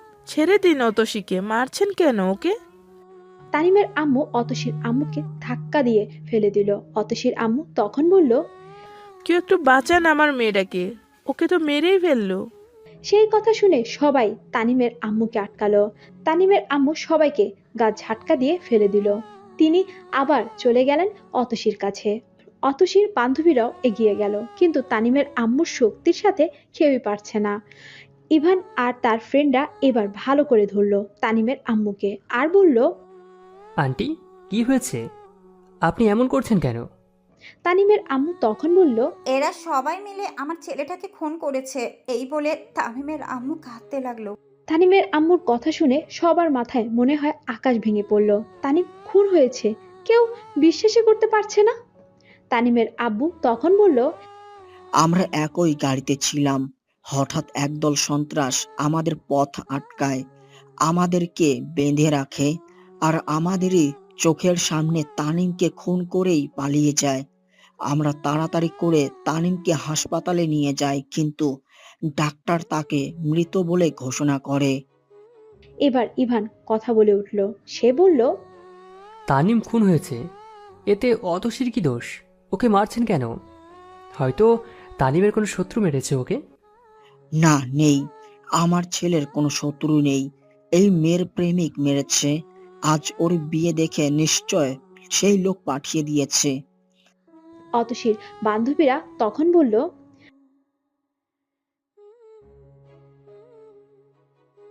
চুপ, তোরা চুপ থাক, মিথ্যাবাদীর দল। তোদের সবাইকে আজ আমি পুলিশে দিব। ওর যদি প্রেমিক নাই থাকে তাহলে বিয়েতে রাজি ছিল না কেন? 1000বার বোঝানোর পরও রাজি হয়নি। তাছাড়া রোজ রোজ কে যেন তাকে চিঠি দিত, এই চিঠিওয়ালা আমার ছেলেকে খুন করেছে। তানিমের আম্মুর কথা শুনে সবাই পরিষ্কার বুঝে গেল যে চিরকুটগুলো তানিম পাঠাতো না। সে এই চিরকুটগুলোকে নিজের নামে চালিয়ে অতসীকে প্রেমের ফাঁদে ফালাতে চেয়েছিল। অতসীর দাদি এসব কথা শুনে মাথা ঘুরে পড়ে গেল। সেজন্য ওনার মাথা সবাই পানি ঢালা নিয়ে ব্যস্ত হয়ে পড়ল। এদিকে অতসীর মা জোরে জোরে চিৎকার করে করে কাঁদতে লাগলো। তাদের সাথে আর কত অন্যায় হবে আল্লাহ, একের পর এক বিপদ হচ্ছেই তাদের। অতসী সেই থেকে মেঝেতেই বসে আছে। সে শুধু ভাবছে তার সাথে আর কি কি হওয়ার বাকি আছে। সকল মেহমান অতসীকে এভাবে ঘিরে ধরে থাকায় ইভান অতসীর বান্ধবীদেরকে বলল, ওকে ঘরে নিয়ে যাও আর ওর সাথে থাকো। ইভানের কথা শুনে নেহা আর লিসা অতসীর হাত ধরে যেই উঠাতে ধরেছে, অতসী তখন কথা বলে উঠল। সে বলল, আমি ঠিক আছি, লাগবে না ধরা। এই বলে অতসী ঘরের ভিতর গিয়ে দরজা লাগিয়ে দিল। অতসী এইভাবে দরজা লাগানো দেখে সবাই জোরে জোরে দরজা ধাক্কা দিতে লাগলো, কিন্তু অতসী দরজা খুলল না। মুহূর্তের মধ্যে বিয়ের বাড়ির হইচই একদম নিবিড় হয়ে গেল। এদিকে তানিমের মৃত্যুর খবর চারিদিকে ছড়িয়ে পড়েছে। সারা শহর রটে গেল অতসী আর তার প্রেমিক খুন করেছে তানিমকে। কিন্তু কে সে প্রেমিক? কেউ চিনে না তাকে। কিছুক্ষণ পর পুলিশও আসলো সেখানে, কারণ তানিমের বাবা মা পুলিশকে সব কিছু জানিয়েছে। পুলিশকে দেখা মাত্রই ইভান আর তার বন্ধুরা এগিয়ে গেল। ইভানকে দেখে পুলিশ কিছু বলার আগে ইভান পুলিশের কানে কানে কি যেন বলল। পুলিশটি তখন তার মাথা নাড়িয়ে ইনভেস্টিগেশন শুরু করে দিল। পুলিশ একে একে সবাইকে জিজ্ঞাসাবাদ করলো। এক পর্যায়ে অতসীকে তার সেই প্রেমিক সম্পর্কে জিজ্ঞাসাবাদ করা হলো। অতসী তো নিজেই জানে না কে সে। এতদিন তো সে ইভানকেই ভেবে এসেছে, কিন্তু আজ পরিষ্কার বুঝে গেল এটা ইভান নয়। অতসী কোনো কিছু না লুকিয়ে সব চিরকুট আর গিফট পুলিশের হাতে দিয়ে দিল। আমি এনাকে কোনোদিন দেখিনি, বা উনি আমার সামনে কোনোদিন আসেনি। পুলিশ তখন বলল, আপনি অচেনা নাম না জানায় মানুষের পার্সেল কেন রিসিভ করেছেন? এই ব্যাপারে আপনার পুলিশকে ইনফর্ম করা উচিত ছিল। অতসী তখন বলল, তানিম আমাকে জানিয়েছিল যে সেই এগুলো পাঠাতো, সেজন্য আর কাউকে বলিনি কিছু। ইনভেস্টিগেশন শেষ হলে পুলিশ চলে গেল। অতসীর আম্মু সেই থেকে শুধু কেঁদেই যাচ্ছে। তিনি কিছুতেই থামছে না, কারণ তানিমকে তিনি নিজের ছেলের মতো ভাবত। তানিম তাদের সব খোঁজ খবর নিত, বিপদে আপদে সবার আগে সে এগিয়ে আসতো। আজ ছেলেটা এভাবে হারিয়ে গেল। অতসীর মা এবার অতসীর কাছে গিয়ে বলল, সত্যি করে বলতো আমায়, সত্যি তুই ওকে চিনিস না? অতসী তার মায়ের কথা শুনেও চুপ করে রইল, কারণ এই এক প্রশ্নের উত্তর দিতে দিতে সে ক্লান্ত। অতসীর মা তখন বলল, কথা কস না কেন? চুপ করে থাকলে তো সবাই এটাই সত্য ভাববে। এই বলে অতসীর কানে কপালে চড় দিতে লাগলো। ইভান তখন এগিয়ে এসে বলল, আন্টি থামুন এবার, আর ওকে কোনো প্রশ্ন করেন না। ও যথেষ্ট কষ্ট পেয়েছে। আপনি ওর মা হয়ে যদি এভাবে পুলিশদের মতো জেরা করেন তাহলে হয়তো একদম ভেঙে পড়বে। সবাই যে যার রুমে চলে যান প্লিজ, অনেক রাত হয়েছে। পুলিশ তো সব কিছু শুনেই গেল, এখন যা করার ওনারাই করবে। ইভানকে এতক্ষণ খেয়াল করেনি অতসীর আম্মু। তিনি তখন বললেন, তুমি কে বাবা? তোমাকে তো চিনলাম না। ইভান কি উত্তর দিবে বুঝতে পারছিল না কিছু। বাড়ি ভরা মেহমানের মধ্যে অতসীর আম্মু ইভানের পরিচয় জানতে চাইল। ইভান কি পরিচয় দিবে খুঁজে পাচ্ছিল না। হঠাৎ অতসীর আম্মু ইভানের বাকি ফ্রেন্ডদেরকেও খেয়াল করলো। তা দেখে অতসীর আম্মু মাথা চক্কর দিয়ে উঠল, কারণ অতসীর আম্মু মনে পড়ে গেল এরাই তো সেই ছেলেগুলো যারা অতসীর ডিপার্টমেন্টের সামনে দাঁড়িয়ে থাকতো আর অতসীকে মাঝে মাঝে ইভানের সাথে কথা বলতেও দেখতো। তাহলে কি ইভানের সাথে অতসীর কোনো কানেকশন আছে? অতসীর আম্মু অতসীর কাছে চলে গেল আর বলল, এসব ছেলেদের সাথে কবে থেকে ভাব জমাইছিস? অয়ন না থাকায় বেশ পাকনা গজিয়েছে দেখছি। ছেলে বন্ধুদের বিয়েতে ইনভাইট করেছিস? অতসী সেই আগের মতোই চুপচাপ হয়ে আছে, আর তার এসব প্রশ্নের উত্তর দিতে একদম ইচ্ছে করছে না। তখন লিসা এগিয়ে এসে বলল, আন্টি, আপনি শুধু শুধু ভুল বুঝছেন। আসলে এদের আমরা ইনভাইট করেছি। লিসা তখন দিশান আর নিলয়কে দেখিয়ে দিয়ে বলল, এরা দুজন আমার ভাই হয় আন্টি। শুভ্র নিহাকে দেখিয়ে দিয়ে বলল, আমরা দুইজন ফ্রেন্ড হই। অতসীর আম্মু তখন ইভানকে বলল, তুমি কার কে হও? তুমি কিচ্ছু বলছো না যে? ইভান সেই আগের মতোই চুপ হয়ে থাকলো। সুইটি তখন বলল, আসলে আন্টি, ইভান আমার সাথে এসেছে, ও আমার কাজিন হয়। অতসীর আম্মু তখন বলল, কোনটা সত্য কথা আর কোনটা মিথ্যে কথা সেটা আমি মুখ দেখেই বুঝতে পারি। তোমরা সবাই মিথ্যে কথা বলছো। অতসী এবার আর চুপ করে থাকলো না। সে এগিয়ে এসে বলল, আম্মু তুমি এমন করছো কেন? তুমি আমার ফ্রেন্ডদের কিন্তু অপমান করছো। আমাকে যা নয় তাই বলো, কিন্তু এরা আমার ফ্রেন্ড হয়, এদের তুমি এভাবে বলতে পারো না। প্লিজ তুমি চুপ করো। অতসীর আম্মুর কথা শুনে ইভান আর তার ফ্রেন্ডরা বেশ লজ্জিত হলো, আর তারা এক মুহূর্ত দেরি করলো না, তাড়াতাড়ি করে চলে যেতে ধরলো। অতসী তখন ইভানের সামনে গিয়ে বলল, আম্মুর হয়ে আমি ক্ষমা চেয়ে নিচ্ছি। আসলে আম্মু একটু ওরকমই, সব কিছুতে সন্দেহ করে। আসলে আমার কোনো ছেলে ফ্রেন্ড ছিল না তো, তাই আপনাদের দেখে একটু অবাক হয়েছে। ইভান তখন বলল, তুমি জানোই তো তোমার ফ্যামিলির লোকজন এমন, তাহলে আমাদের ইনভাইট করলে কেন? অতসী ইভানের কথা শুনে চুপ করে থাকলো। তখন ইভান বলল, অতসী, আমি কখনো ভাবতে পারিনি তোমার বিয়েতে এসে এরকম কিছু একটা হবে। আগে জানলে আসতাম না। এই বলে ইভান চলে গেল। হঠাৎ অতসীর দাদি ইভানকে বলল, দাঁড়াও, তুমি কই যাচ্ছ? যাবে না কোথাও? ইভান কিছুই বুঝতে পারল না। সে দাদির কথা শুনে দাঁড়িয়ে গেল। দাদি তখন বলল, তুমি তাহলে ইভান? এতদিন নাম শুনেছি, আজ সরাসরি দেখলাম। ইভান সেই কথা শুনে অতসীর দিকে তাকালো। অতসীর আম্মু তখন বলল, আম্মা আপনি কেমনে চিনলেন? অতসী নিশ্চয়ই বলেছে ওর কথা। আমি বলিনি কিছু, দাদি অযথাই ভুলভাল বলছে। মিথ্যে বলছিস কেন অতসী? তুই তো বলেছিলি ইভান নামের কেউ তোকে চিরকুট পাঠায়, আর সে রোজ তোর ভার্সিটিতে তোর ডিপার্টমেন্টের সামনে দাঁড়িয়ে থাকে। হ্যাঁ বলছিলাম, কারণ আমি ভেবেছি ইভানই তো আমাকে চিরকুট পাঠাতো, কিন্তু আজকে বুঝলাম এটা আমার সম্পূর্ণ ভুল ধারণা ছিল। মেহমানরা তা শুনে কানাঘুষা করতে লাগলো। নিশ্চয়ই এই ছেলের সাথেই অতসী সম্পর্ক আছে। ইভান বুঝতে পারলো এখানকার পরিবেশ ভালো না, যে কোনো মুহূর্তে খারাপ কিছু হতে পারে। সেজন্য সে পাশ কাটিয়ে চলে যেতে ধরলো। হঠাৎ একজন আন্টি বলল, তুমি এভাবে পালিয়ে যাচ্ছ কেন? সত্যি করে বলো, অতসীর সাথে তোমার কিসের সম্পর্ক? ইভান তখন অতসীর সামনে গিয়ে বলল, তুমি কি এর জন্যই আমাদেরকে ডেকেছিলে? কি শুরু করেছো সবাই? তুমি কিছু বলছো না কেন?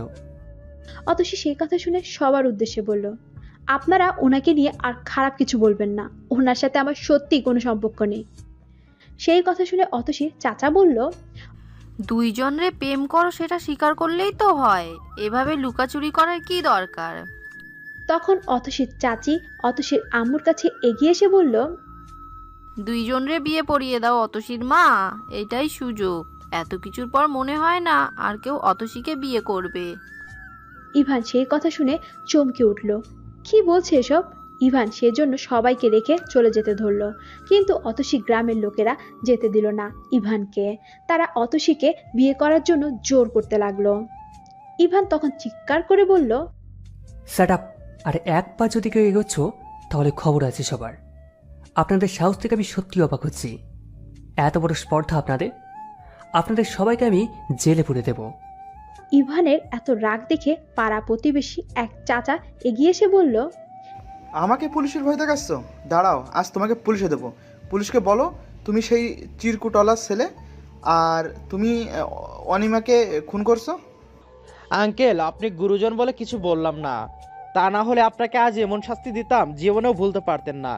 বিনা কারণে আপনি ইভানকে দোষারোপ করতে পারেন না।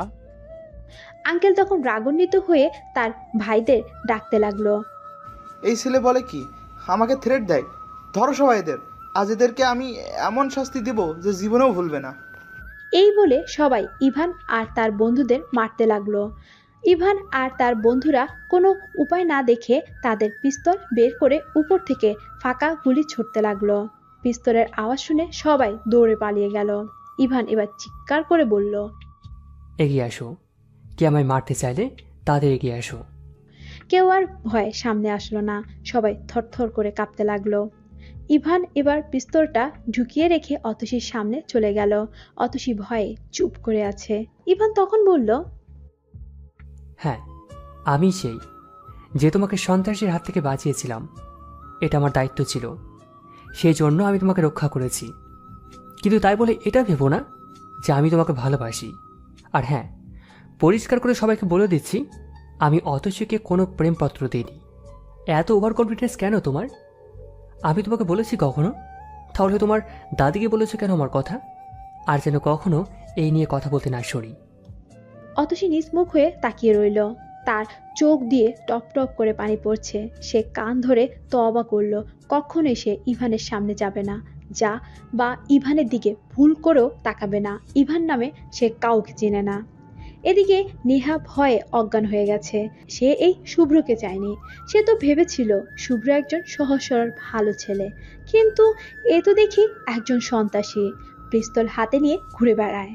হঠাৎ কয়েকজন পুলিশ আসলো সেখানে। ইভান আর তার বন্ধুদের হাতে পিস্তল দেখে কেউ একজন ইনফর্ম করেছিল। পুলিশকে দেখে বিন্দুমাত্র ভয় পেল না ইভান। সে পুলিশের সামনে দিয়ে চলে গেল। এদিকে পুলিশ সবাইকে জিজ্ঞাসাবাদ করতে লাগলো কি হয়েছিল এখানে। তখন কেউ একজন ইভানদের দেখিয়ে দিল যে এরাই সেই সন্ত্রাসী যারা আমাদের অ্যাটাক করেছে। পুলিশ তো শুনে ভীষণ রাগ হলো, বলল, এভাবে ভালোভাবে না জেনে কাউকে সন্ত্রাস বলবেন না।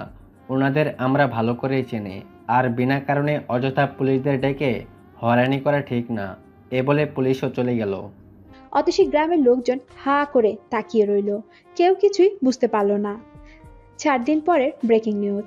তানিমের এক খুনিকে ধরা হয়েছে। খুনি অন্য কেউ নয়, তানিমের ফ্রেন্ড হয় সে। বাকি 3 জন খুনি পালাতক। তানিমের ফ্রেন্ডকে রিমান্ডে নেওয়া হয়েছে। রিমান্ড শেষে জানা যাবে এর আসল কাহিনী, কি জন্য তানিমের ফ্রেন্ড এই কাজটি করলো। তানিমের খুনের কথা শুনে অতসীর ফ্যামিলির সবাই বেশ অবাক হলো, বিশেষ করে অতসী, কারণ এরা সবাই তো বেস্ট ফ্রেন্ড ছিল, খুব মিল ছিল সবার মধ্যে, একসাথে একই অফিসে সবাই চাকরি করত। অয়ন সব সময় বলতো তাদের ফ্রেন্ডদের মধ্যে অনেক ভালো সম্পর্কের কথা, তাহলে তারা এই কাজ কেন করলো?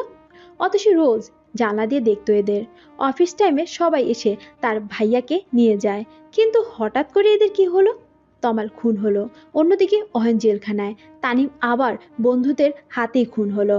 ব্যাপারটা খুব রহস্যজনক মনে হলো সবার কাছে। তানিমের খুন ধরা পড়ায় অতসী নিশ্চিন্তে বাসা থেকে বের হলো। এই কয়দিন সে বাসা থেকে বেরই হয়নি, কারণ অনেকেই অতসীর দিকে আঙ্গুল তুলে কথা বলতো, যেটা ভালো লাগতো না। কিন্তু এভাবে ঘরে বসে থাকলে চলবে না। অতসী সেজন্য আজ মৌরির বাসায় চলে গেল, কারণ মৌরির বাবার সাথে তার ভাইকে নিয়ে কথা বলতে হবে। এদিকে 4 দিন থেকে সেই বাচ্চা দুটোকেও প্রাইভেট পড়াতে যায় না। অতসী মৌরির বাড়িতে চলে গেল। বাসার কলিং বেল বাজিয়ে সে দাঁড়িয়ে থাকলো, কিন্তু কেউ খুলল না দরজা। অতসী সেজন্য আবার কলিং বেল বাজালো। এবার কে যেন দরজা খুললো। দরজা খুলতেই অতসীর চোখ কপালে উঠে গেল। সে তার দিকে না তাকিয়ে নিজ মুখ হয়ে থাকলো।